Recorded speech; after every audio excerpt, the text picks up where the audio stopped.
The Assembly will hear an address by His Excellency John Dramani Mahama, President of the Republic of Ghana. I request protocol to escort His Excellency and invite him to address the Assembly.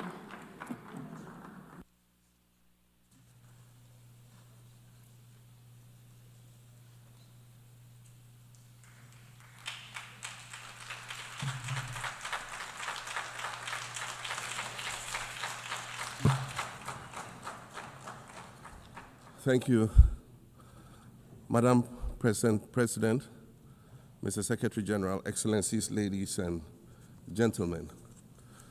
At this 80th session of the United Nations General Assembly, I'd like to speak about Africa's role in the future of this organization. However, it's impossible to do that without first considering the collective role that Africa played in its founding, which was small and relatively insignificant. Of the 51 member states involved in the founding of the United Nations in 1945, only 4 were African: Egypt, Ethiopia, Liberia, and South Africa. It is important to point out that the United Nations came into being in the aftermath of World War II because of the inability of its predecessor, the League of Nations, to avert a large-scale global conflict, which had been its guiding purpose when it was founded in 1920 at the end of the First World War.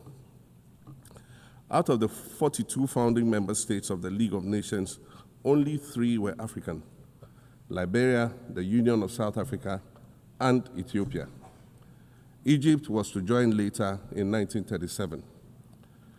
Africa's overall participation in the organization's founding was minimal and relatively unimportant. That's because before all the other talks and meetings, representatives from a group of 14 nations gathered in Berlin for a series of discussions that began in 1884 and which led to the partitioning and formal colonization of the African continent, which is also called the Scramble for Africa. It has famously been written that past is prologue. Well, in the past, the majority of the 54 nations that now comprise Africa were never offered a seat at the table where plans for a new world order were being drawn. But, Madam President, as fate would have it, the tables are turning, and Africa's role in the authorship of whatever is yet to come for this world is going to be huge, and it will be consequential. According to this organization's own projections, by the year 2050, more than 25% of the world's population is expected to come from the African continent.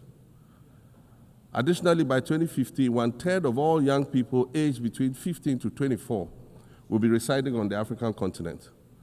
So you see, the future of this world is African.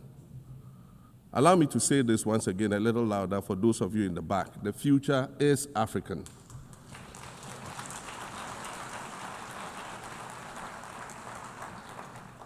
Already today, Africa is a catalyst for human potential and development, as well as for economic reform and ecological stability. Africa is a catalyst for systemic change. If this reality, which is fact-based and straightforward, seems provocative or unsettling, perhaps it's because you are viewing it through the lens of centuries of filters, colonialism and imperialism, and the resulting implicit bias. Maybe you are unaware of the resilience of African nations or their remarkable ability to make a strong comeback just when you think it's safe to count them out. That is what is happening right now in my own country, Ghana. Our constitution limits leaders to 2 4-year terms. In January, I was sworn in for a second term, which, let me point out, was non-consecutive with my first term. Our currency, the Ghana cedi, was rapidly depreciating.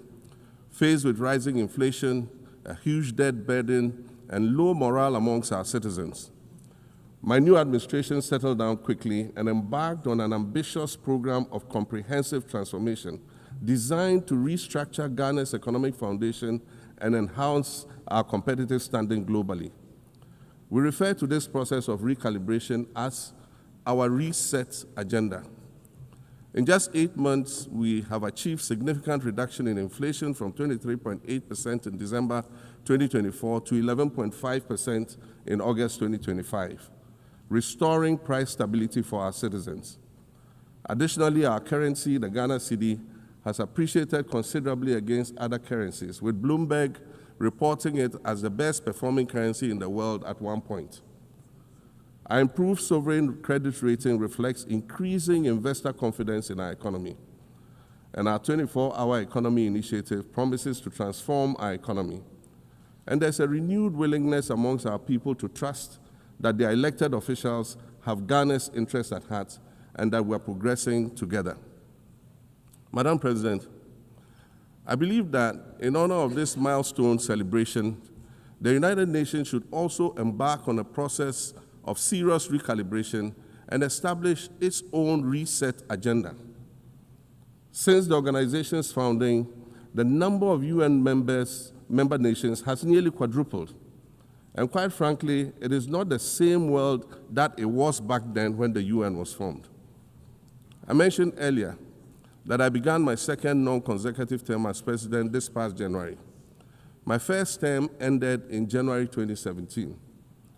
In that span of time, 8 years, the world has changed with such ferocity. My first days in office after my return felt as though I had just awakened from a Rip Van Winkle-style sleep. Now, no, that was only after 8 years. Imagine then what it will be like after 80 years since the founding of the United Nations. In 1945, the sun had not yet set on the largest empire in history. The most common mode of international travel was by sea. The personal computer had not been invented, let alone made portable. And television, a new convenience, was still in its infancy, albeit in black and white color. Relations between the US and the Soviet Union were turning frosty, with Winston Churchill declaring that an iron curtain has descended across the European continent. Fast track 80 years on, in today's world, hundreds of thousands of commercial flights take off and land every day.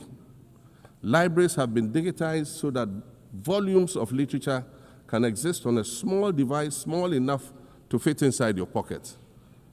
We live in a world of cryptocurrency, artificial intelligence, social media, the internet and its dark hidden dungeon of the dark web, all of which carry a potential threat to global peace and security. Climate change is real, and we're fighting a losing battle against the loss of Maldives and other island nations to the rising sea level, against the loss of Timbuktu to desertification, and the Amazon forest to global warming and deforestation.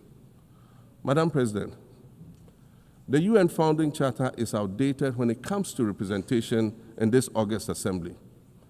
The most powerful post-World War II nations are still being rewarded with an almost totalitarian guardianship over the rest of the world.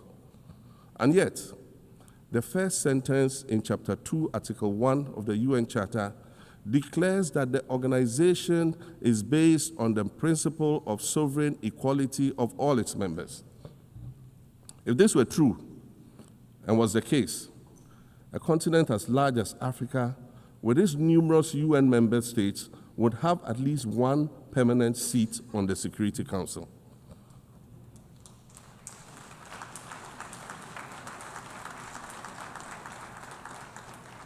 Furthermore, we believe that veto power should not be restricted to only 5 nations, nor should it be absolute. There must be a mechanism in this House for the General Assembly to challenge a veto. No single nation should be able to exercise an absolute veto to serve its own interests in a dispute. In 1995, during the 50th anniversary of the United Nations, Nelson Mandela stood in this very spot, and he said, "The United Nations has to reassess its role, redefine its profile, and reshape its structures. It should truly reflect the diversity of our universe and ensure equity among the nations in the exercise of power within the system of international relations in general and the Security Council in particular, I close quotations. 30 years later, we African leaders are still making the same simple request for a permanent seat on the Security Council with the power of a veto. So today, Madam President, I stand here in this exact spot and ask the world, if not now, then when? We demand not only a reform of the Security Council, but also a reset of the global financial architecture, which is currently rigged against Africa. Africa must have a greater say in the world's multilateral financial institutions. And while I'm making requests, I'd like to call for the removal of the blockade on Cuba. As Dr. Kwame Nkrumah, our nation's founder, famously said, we seek to be friends with all and enemies to none. The Cuban people shed their blood on African soil in the fight against apartheid. And indeed, Cuba has been and continues to be a faithful friend of Africa. You see, the very fact that I can stand here and ask these things and say these things, and the fact that all nations can ostensibly gather here to address critical global issues, air our grievances, and express our concerns, that is what makes the survival of this organization so important.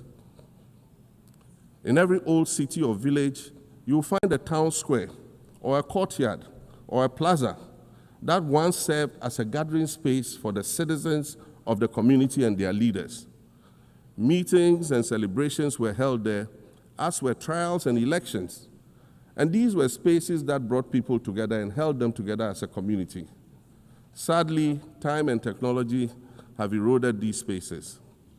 Madam President, in many ways, the United Nations is the proverbial town square of our modern global village. And it has never been more critical for us to protect this one space that brings and holds the world nations together as a community. The internet, social media platforms, and artificial intelligence offer us the illusion of connectivity, when in fact what they do is reinforce isolation by using algorithms that ensure that we do not receive new ideas and perspectives, but rather more of the same content. We are served alternative facts and manipulated images, making it easy to disseminate disinformation and sow seeds of division amongst communities. Madam President, these are dangerous times. Our world is currently experiencing a rise in nationalism and economic instability. There's a general breakdown of multilateralism. Various acts of aggression have been committed against the sovereignty of others, and nations are attempting to circumvent the very safeguards that were put in place to prevent large-scale global conflict. These conditions are all too similar to the ones that led to the League of Nations' failure in fulfilling its mandate. The denial of visas to President Abbas and the Palestinian delegation sets a bad precedent and should be deeply worrying to all member nations of the United Nations. Ghana recognized the state of Palestine in 1988 and supported a two-state solution to the conflict since then. And I say, contrary to the claims of some, a two-state solution would not be a reward for Hamas. It would rather be a reprieve for the hundreds of thousands of innocent women and children and people who are facing collective punishment and forced starvation for no reason other than the fact that they are Palestinian. For nearly 2 years and for the fear of reprisals, we here in this General Assembly have been playing hide and seek with language to find the right words to help us avoid or excuse what we all know is taking place in Gaza. But here's the thing, it doesn't matter what you call it. If it looks like a duck, it swims like a duck, and quacks like a duck, well, then it must be a duck. The crimes in Gaza must stop.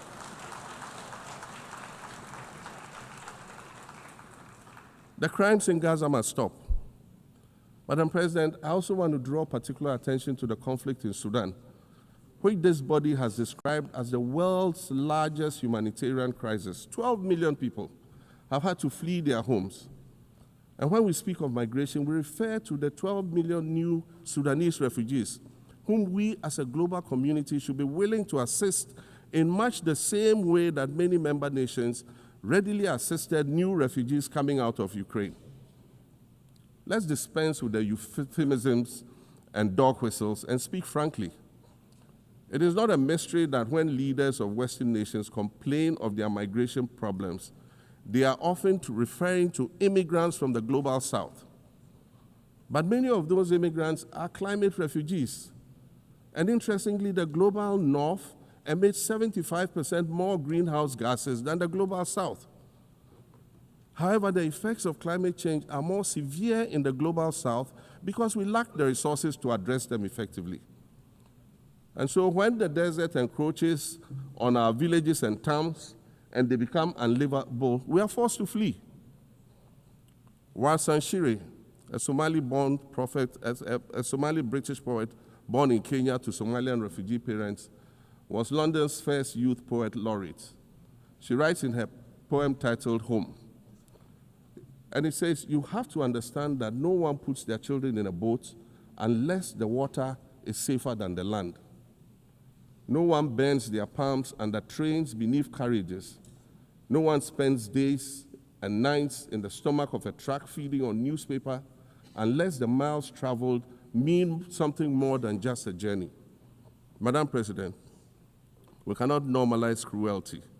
We cannot normalize hatred. We cannot normalize xenophobia and racism. If we're going to tell a story, let's not tell it slant. Let's tell all the truth. When we speak of migrants, we speak of Mami Ewusi Mensah Frimpong, a judge on the U.S. District Court for the Central District of California. She's the first black female judge on any of California's 4 federal district courts. She was born here in America to immigrant parents from Ghana. We speak of Peter Bosman, a medical doctor in Ghana who moved to the town of Piran in Slovenia in the 1980s and later became the first black mayor of Piran, the first black mayor in Slovenia and in the whole of Eastern Europe. We speak of T. Michael, the iconic Ghanaian Norwegian artist and designer. And of course, we speak of the late Kofi Annan, former United Nations Secretary General.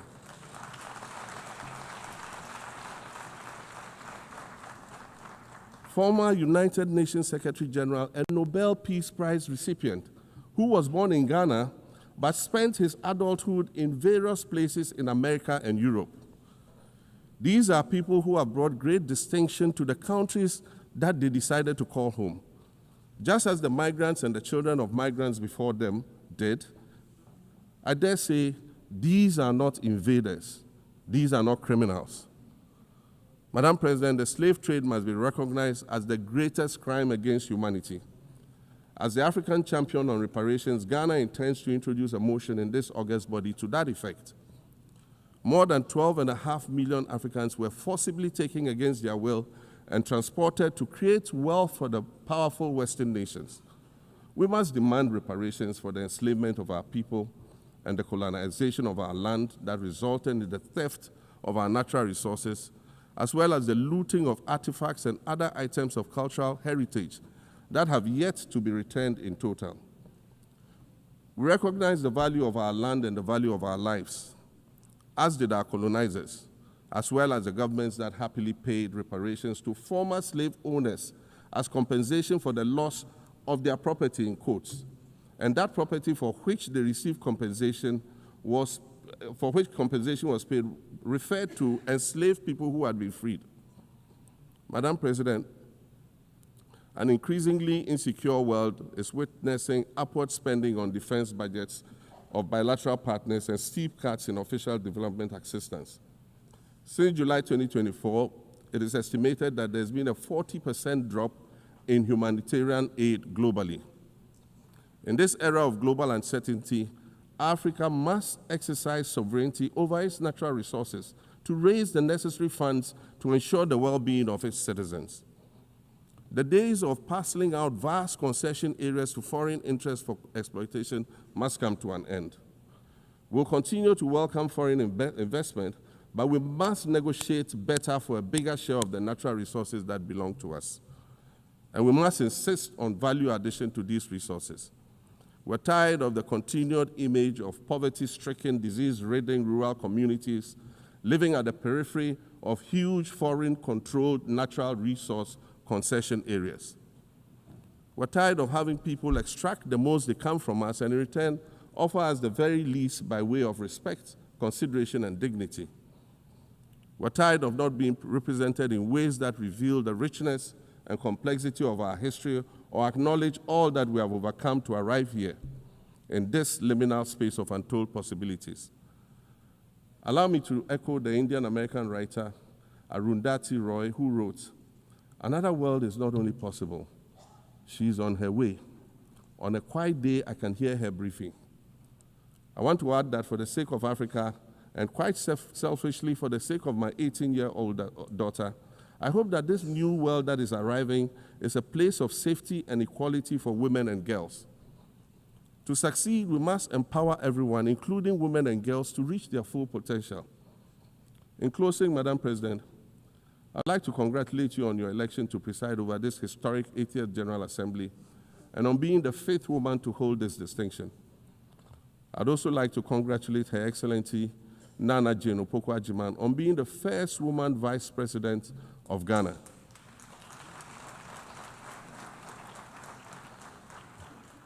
Now every Ghanaian girl knows the heights to which she can ascend. Words matter, but issues of representation matter even more, which is why Ghana looks forward to the appointment of a woman as Secretary General of this organization in the near future.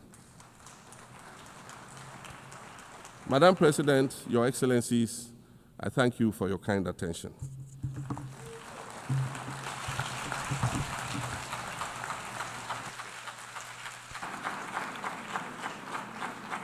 On behalf of the General Assembly, I wish to thank the President of the Republic of Ghana.